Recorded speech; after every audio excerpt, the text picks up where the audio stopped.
course. So I guess from there, it makes sense to dive into how you use your crystals then, because I feel like you've given us a beautiful segue into that. Yes. So how do you, aside from the Himalayan quartz, which is incredible, Mm, what's a little overview of how you use your crystals personally and then how you would cleanse them? And do we yeah. need to cleanse them? I know this is part of a bigger conversation that you have Mm. website coming up, but how do you personally view cleansing and how do you do that? So I'll start with the cleansing aspect, right? Because when we're working with crystals, like it's one thing to just get a crystal and like plonk it somewhere and be like, that crystal's going to help me sleep. I'm putting it next to the bed. I'm done. The crystal's doing all the work. We know in this space of wellness and self-development and mindfulness that we need to show up, right? We still have to show up in some way. We have to bring our energy into the ritual, into that mindful moment, into that goal, into that purpose in order to start to see the results, right? The crystal is going to be there, it's going to have its vibration. But if you're not intentional about it, then that shift and change is going to be quite passive. Maybe it won't even happen. You really need to work with the crystal, work with their energy, actively work with their energy.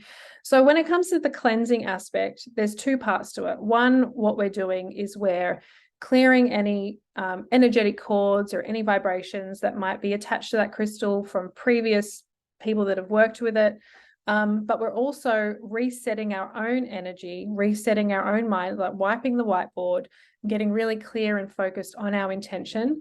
And we're starting to create this little micro ritual of like shaking hands with the crystal, meeting each other, and setting our intention. So the cleansing process has that two parts to it: clearing anything that doesn't belong to it, doesn't belong to ourselves, and bringing in a new vibration and setting that new intention. So it's a mindful ritual, it's a mindful practice. So yes, I think it's necessary. Not for every crystal you bring into your home, although I love whenever I bring a crystal into my space or into my life, whether it's to go on the shelf and look pretty or to be in my pocket every day to support me through something that I'm going through.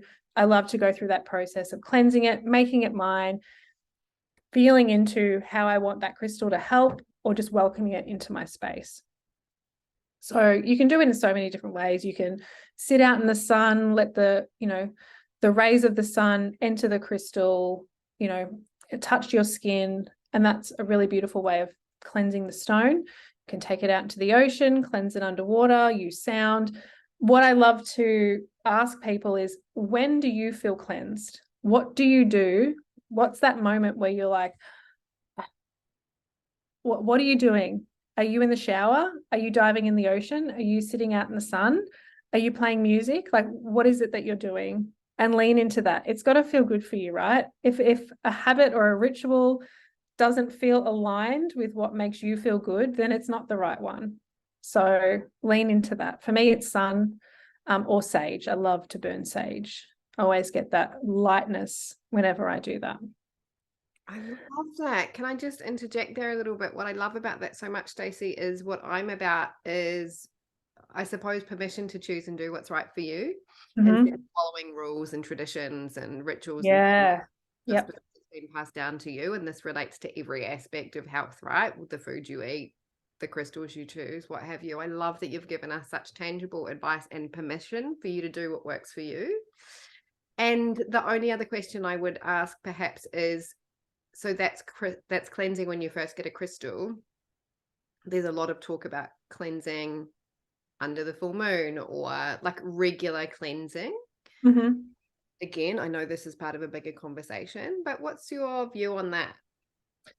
Um, I love working with the moon cycles. They're a beautiful, you know, natural process that you can anchor your rituals into. That's always there. It's ever present.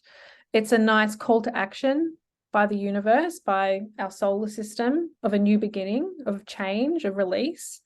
And it's a great time to signify or to help you keep in a routine of ritual. There is absolutely benefits to it. If we get into the gravitational pull of the moon and the sun and how it affects, water on the planet and our own energy, But if all you do is use that as a marker, a new moon for a new beginning and a full moon for a full release, then it's just this beautiful opportunity for you to create a regular ritual for you, a regular pattern. And it's aligned with energies that are already there, that already affect us. So you're kind of primed. Your vibration is, and the earth's vibration is primed at that time for a new beginning. It's primed at that time for release. So you can work with it rather than work against it. And so there are, ideal times for cleansing your crystal, releasing energies under the full moon, setting new ones under the new moon, and then each of the other phases in between as well. So look, I'll be honest, like most of the time, because, life's so busy, child, family, business, sometimes it's the day after a full moon or the full moon's coming up. I'm like, oh, whoops, I forgot.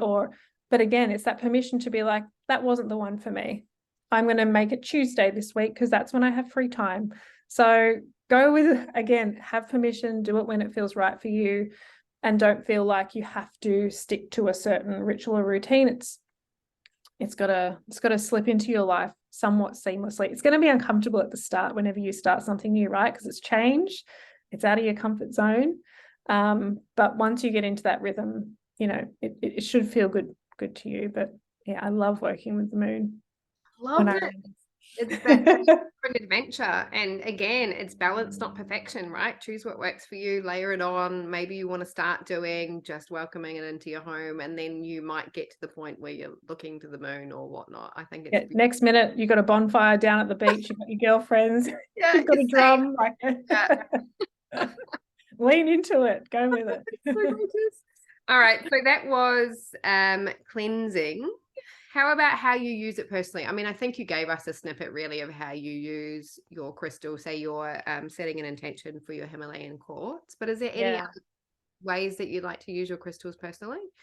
Well, I mean, obviously being in this industry for 15 years and collecting stones and crystals as soon as I had pockets in my pants, I've got a lot of stones. So there, 90% of my stones I have purely for teaching, for admiring, for collectible purposes. And sometimes they get swapped out and they get into my kit of healing stones.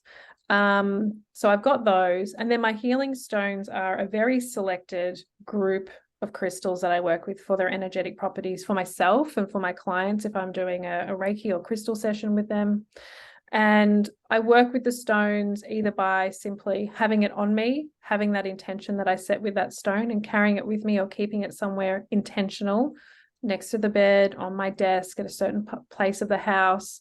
And I lean on them depending on where I'm at and what I'm needing. I've got a beautiful trifane crystal, which I acquired at the time of creating our personal power experience. And so for me, it's like my confidence stone, my personal power stone, my stone to assist with any blockages with self-worth or confidence. And so I'll lean on that crystal and use that crystal at times where I need it. So it's sort of like, it's like spiritual medication in a way. Like when you understand your own energy and you're in tune with it and you're like, oh, I'm having trouble speaking up this week, or I've got this big opportunity to share or speak my truth or be authentic. Which crystal is going to help me with that? My aquamarine is perfect for me, for my throat chakra. And so that's what I'll have with me for the week. So I use them in that way.